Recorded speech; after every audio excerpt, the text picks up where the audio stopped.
Hello, good afternoon, good evening. Welcome to this American Blended Whiskey Taste Challenge. Well, this is an odd one. I did some beer shopping today. I was finding some interesting things, and I said, "Whoa, Seagram's 83." I heard about it. I know it's popular in Canada. Seagram's 83 Canadian Blended Whiskey with a pretty rumpled glass bottle. Uh, From what I can understand, it was introduced in 1983 to celebrate the 100th anniversary of the founding of Seagram's rye whiskey distillery in Canada in 1883. Okay, so Canadian whiskey, we don't ever see it around here. It might be sold in the United States. I've just never seen it. I know that Sazerac bought it 2018 from Diageo. But Diageo, and they also sold them Seagram's VO and VO Gold. But Diageo refused to sell Seagram's 7 Crown to Sazerac. They said, oh, no, that's the number one selling American blended whiskey. We're not about to sell it. So they kept it. And this is usually about $14. You might find it for $12 if you're lucky, but $14, $15. It's in a brown glass bottle that protects it from the light. It's embossed with 7 wearing a crown.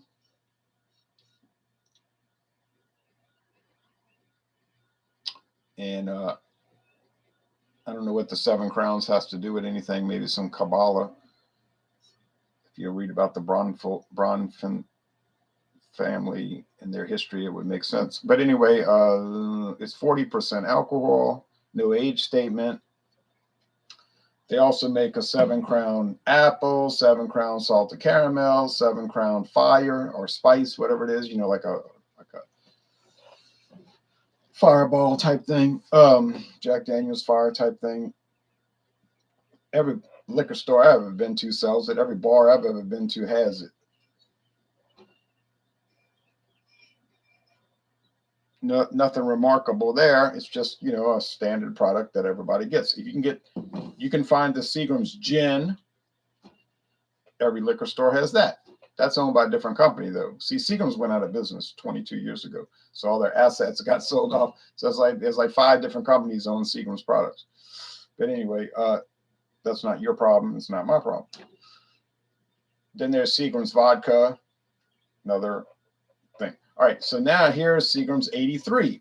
I saw this today. I'm like, what? And I could see it was in the American section because Dorgnac's got their liquor separated by country. Dorgnac's food store, Metairie, Louisiana, about 3 miles from the headquarters of Sazerac, who owns Seagram's 83. Another interesting thing. So I'm looking and I'm like, I said, what am I looking at? So I grabbed the bottle. I'm like, I know this is brand new for 2022, brand new for 2022. Canada, brand old, 39 years old. Well, I'm looking at this thing. It says American whiskey with natural flavors and caramel color. Seagram's 83 American. Natural flavors.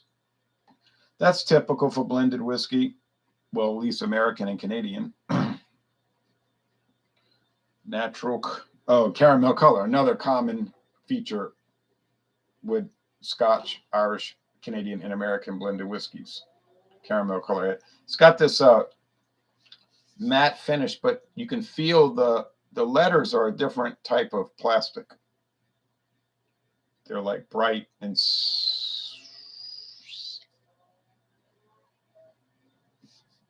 they're glossy, matte and glossy. So it's a weird finish. It's kind of like those color. Remember the things in the 1970s, what they call them color forms, where you could stick the stuff to the board and make your own scenes, like whatever the scene it was. It was like vinyl pieces, and they would stick there by static electricity. The only thing I could figure out. Anyway, that's what it feels like. I used to love playing with that thing. Blended and bottled in America. Blended and bottled in America. I am in America. 83 proof. And it says, we love to hear from our customers, Sazerac.com. I'm saying it's got no website listing. Let me check. They might have added it. but I'd be shocked if they did. Let's see, Sazerac. So there's the Seagram's web. Put a link below. An American icon. It is a blended American whiskey, carefully blended and aged in oak. Well, yeah, they have to be aged in oak, so it's not remarkable. Every whiskey in America has to be aged in oak, whether it's the cheapest rot gut or the most expensive. Smooth, sweet taste and creamy vanilla finish. Seagram 7 Crown, who wrote, you need to go back to English class. Seagram 7 Crown, approachable and smooth, should be 7 Crowns, apostrophe S. Approachable and smooth taste profile stands up against today's biggest shot brands. And in its signature drink, the 7 and 7. Okay. Alluring nose, clean and crisp, but a hint of citrus. The smooth, sweet taste.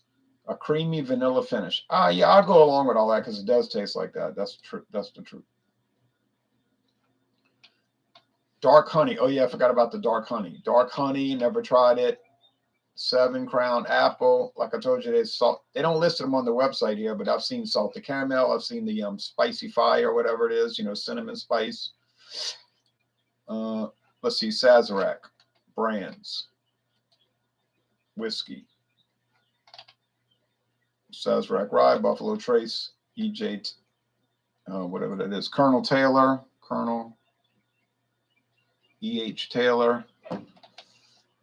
George T. Stagg, 1792. Blanton's, Southern Comfort. Not really a whiskey. I don't know why it's listed here. It should be under liqueurs. Well, it's a whiskey liqueur, but really more of a liqueur. But anyway, whatever.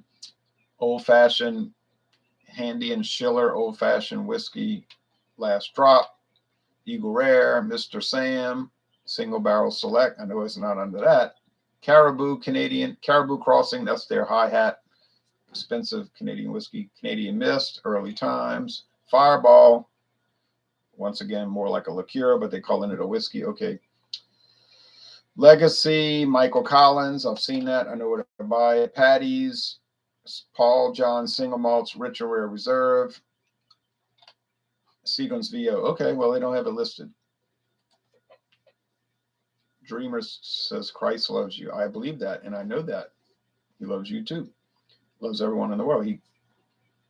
BC's Beer Review says, cheers, Ron, clinking the mugs. I just watched your Milwaukee's Best Light a little while ago. That was a good video. I certainly appreciate your liquor reviews now that I can't have beer. Thank you. I'm sorry you can't have beer. Maxwell says, hello, Jay. Boy, you were up late. You better go to sleep, Maxwell, over there in Moscow. All right. I could have bought the glass bottle, but it was a lot cheaper per ounce to get the plastic handle. It's not as pretty, but I mean, you're getting so much more for not much more. So I don't like to pass up those good deals, honestly. So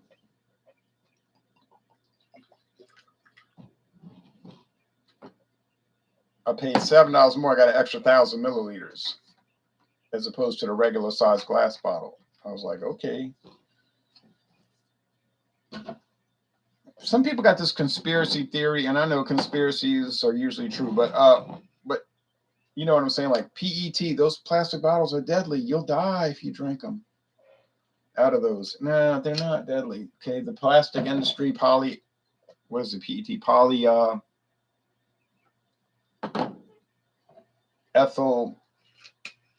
polypropylene ethyl tetra, whatever. Okay.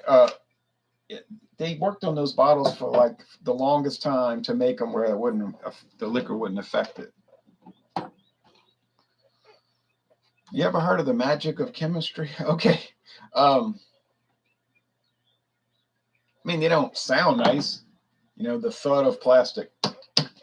And those plastic 42-ounce beer bottles. Yeah, they're not the best. But they're okay. They're okay. Everything's going to be okay. Now, you can see that Seagram's 83 is unusually dark. Ain't no way it's going to be that dark, even though they're at least 4 years old. Both of these whiskeys are at least 4 years old. I'm talking about the straight whiskey in the blend. The grain neutral spirits or neutral grain spirits, whichever term you want to use, same term. Those don't have to be aged at all. That's the American law. That's the law. But the 20%, or in Seagram 7 Crowns case, 25%, has to be aged at least 4 years. If there's no age statement, there is no age statement. But it's not going to get that dark. They're not using new charred oak barrels. They're adding caramel color. And it says, well, at least they're telling you on the label.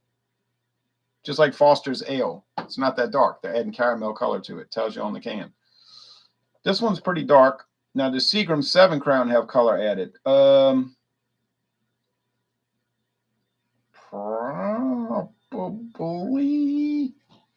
And they're both probably coming from the same distillery, which is the old Seagram's Distillery in Lawrenceburg, Indiana, built in the 1840s.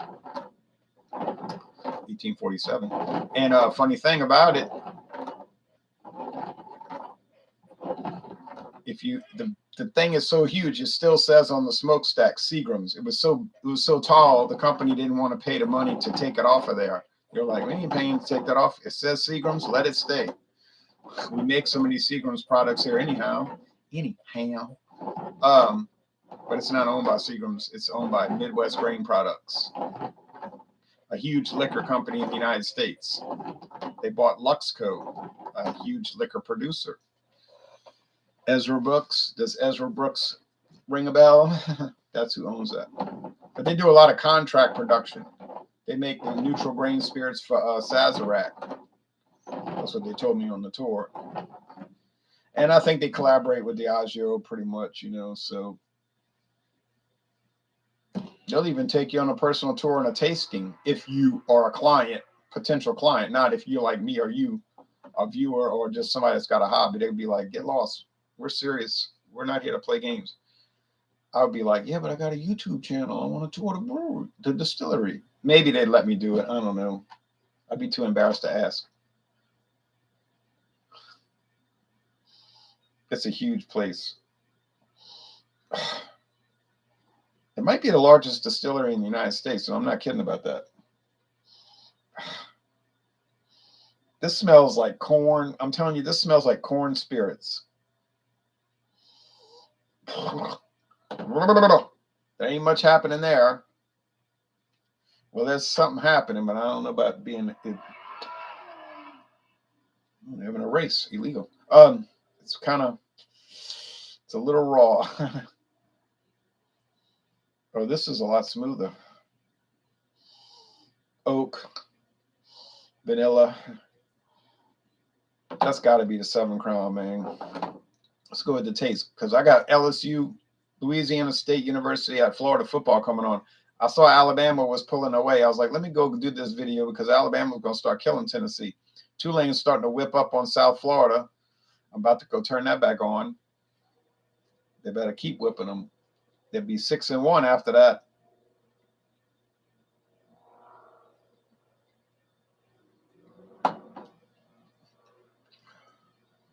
Yeah. It's got too much flavoring. I'm not saying that's a bad flavor, though. It's like creme brulee, like that burnt sugar on when they do that at the country club. Or they put that on the flan, I think, the Mexican plate, the flan. It's kind of like that. Sugar is if they took sugar and they burn it and added it to it like a creme brulee type thing, it would be a natural flavoring. It's not like a chemical, from a food chemistry factory. But I can understand if you said, man, that's not supposed to be in whiskey. Why they add natural flavors? Why can't they just let you taste the whiskey on its own?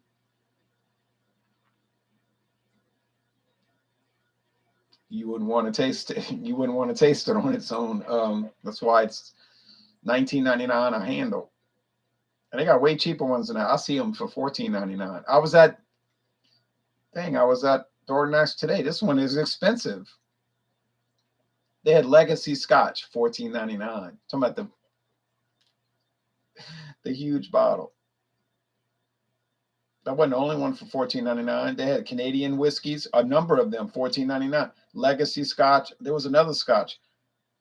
They got Lauders at Total Wine. They got Tom Moore American, and it's straight bourbon too. That's not blended. That's straight bourbon whiskey. Straight bourbon whiskey. $14.99 for the handle. That's $8.37 a bottle.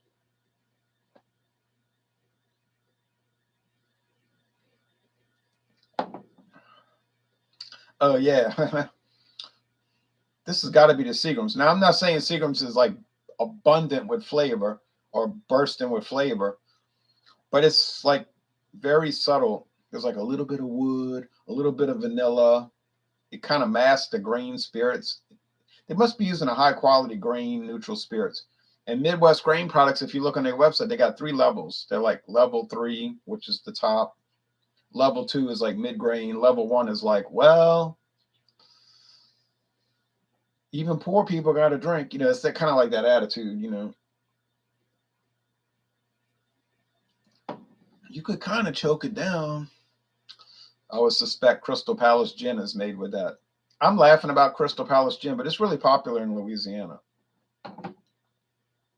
You say, but who is it popular with? Let's move on.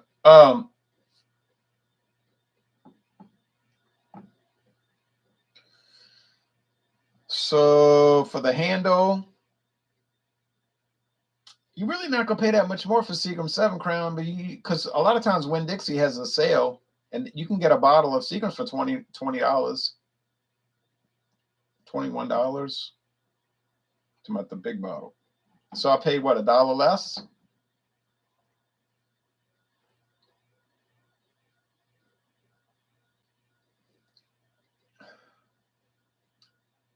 I mean, if you like that little dessert flavor at the beginning, it might work for you. It's kind of growing on me. Like when I did the solo review, I was like, man, this stuff, I gave it a C+. I'm like, I don't think it's going to get better, but it could. You know, sometimes you got to get used to them. You got to get acclimated to them, especially these young, you know, they no longer.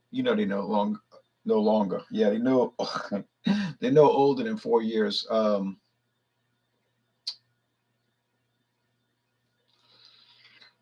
But they can kind of grow on you or kill you. You know what I mean? But I'm gonna call it. I think this is the Seagram's 83. I should have waited till I turned 83 to drink it, but it is. Ha ha ha! You thought I was gonna get it wrong. All right, so now let's look at the comments. So I would have to choose Seagram's 7 Crown, but especially it's only $1 more. I mean, why, if you're that desperate for money, why would you even pay $19.99 for this? You can get Legacy Scotch for $14.99 at the same store. It might even taste better. I don't know. I've never tasted it. I couldn't say. Don't know. Tom Moore Straight Bourbon, $14.99. Same one. I mean, same size bottle. So you got a lot of options. A lot of options. Okay.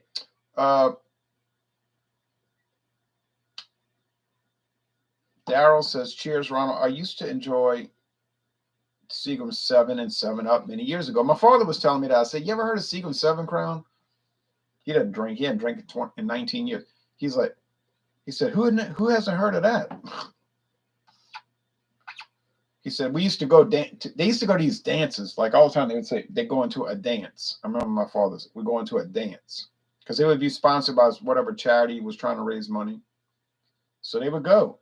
My father and mother, and they would go dancing, I guess, I would assume. And it would be like at a gym or whatever. And he said, we would drink 7 and 7. He said, everybody would drink that. Or C and C. Canadian Club and cola, whatever they would drink. Canadian Club, that was like a common thing. Maxwell, almost asleep. Well, you go have a good night's sleep, and then I'll talk to you tomorrow. No, the stream is now more important than sleeping. Claude Diamond says, go Padres. Yeah, boy. If they beat the Dodgers, wouldn't that be a scandal? 7 and 7, always a good drink. I don't really like soft drinks. I'd just rather have the 7 and not the other 7, but other people are different. Tyler Mansell in Seattle says, cheers, tuning in with Woodford Reserve here. Oh, you have the double oak or the regular Reserve straight bourbon. I had the Woodford Reserve straight bourbon. I was really loving that. Yes, indeed, Claude Diamond, says Daryl. You, Bubba. Let's go, Clemson Tigers, says Panthers. I know. Regular, says Tyler. Oh, yeah. Well, that's good, though. That's good. I don't do regular sodas anymore at all. I just diet. Yeah. Okay. All right. Enough of this. Game starting. So, final story. Either one of these wonderful? No. Don't go insane. Don't believe in insanity. But you knew that already. It's like saying Jack Daniels, oh, it's the best. Everybody knows it's not the best. Or Jim Beam, oh, it's the best. Everybody knows it's not the best. But the Seagram's 7 is the best in its class. Okay, so it's not the best in show, but it's the best in its class. I've experienced that over the years. That's why I bought a second bottle. It's the classic. I don't know if they sell this in Canada. I assume they do. The 83. Shane Giggy said, yeah, it's real popular in Canada. A lot of people drink it. Since it just showed up this week in the United States, we can't say a lot of people drink it. The 83. Is it a cheaper version? No, it's an alternative version. Not as good. I can't speak for the Canadian version. It's probably a lot better. And but I don't see it here, so obviously I cannot get it. But I would buy it if I saw it. All right, so final discussion, and we're going to read comments, and then we out. The 83. Yeah, it's kind of going up into the B area. It was a C+ when I did the solo. I'm kind of growing on it, you know. I guess I'll go at 82 now. So that's not bad. Second try, and it jumps 4 percentage points. That's not bad. But it's how you feel about it. I mean, I did an online search. Looks like more than I thought liquor stores have it. So it might, in the next month or two, you might start seeing it. I'm not going to say it's going to fly off the shelves, but people are going to probably be curious about, like, what is this? Because everybody knows Seagram 7. Like, yeah, I mean, nobody pays any mind to it. They know it so well. When they see 83, they're going to be asking the store manager, what does that mean? And he's going to say, it means 83 proof. Oh. Which is such a minuscule difference in the ABV. But it's all right. It's better than I initially thought. All right. Final thoughts on this one.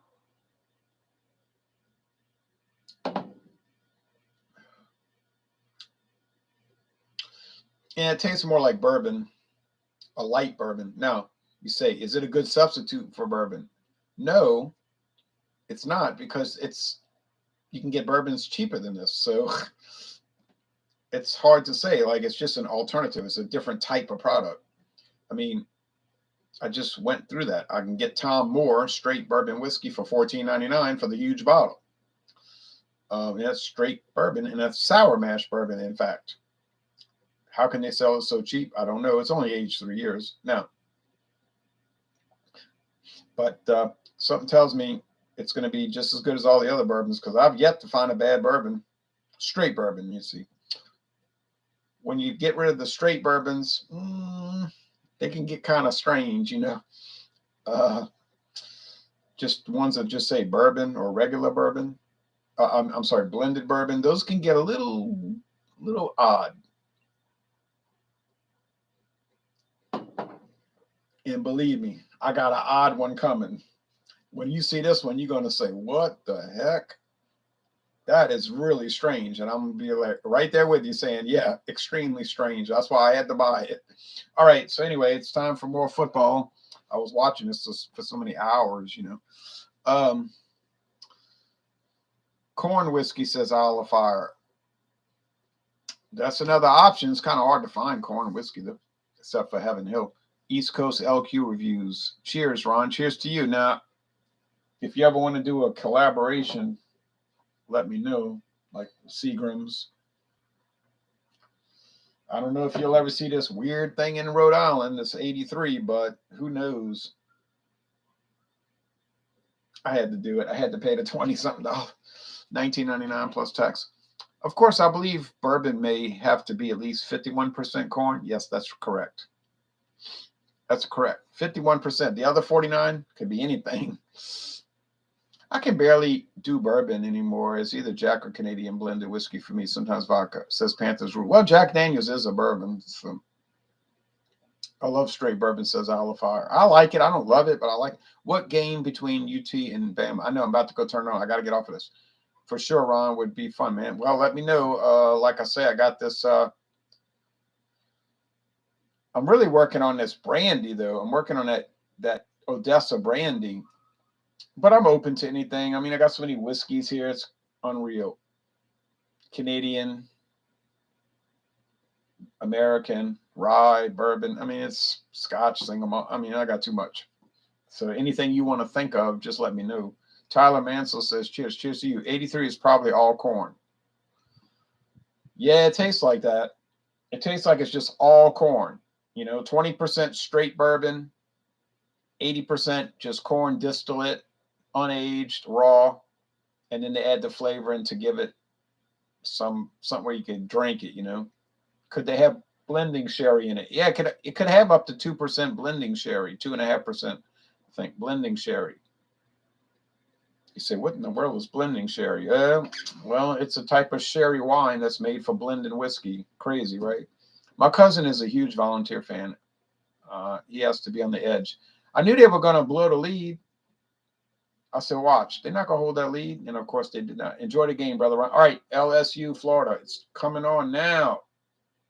Let's go. All right, so the winner, yeah, 7 Crown. It's just more traditional, but I don't know. Boy, that 83 is starting to grow on me.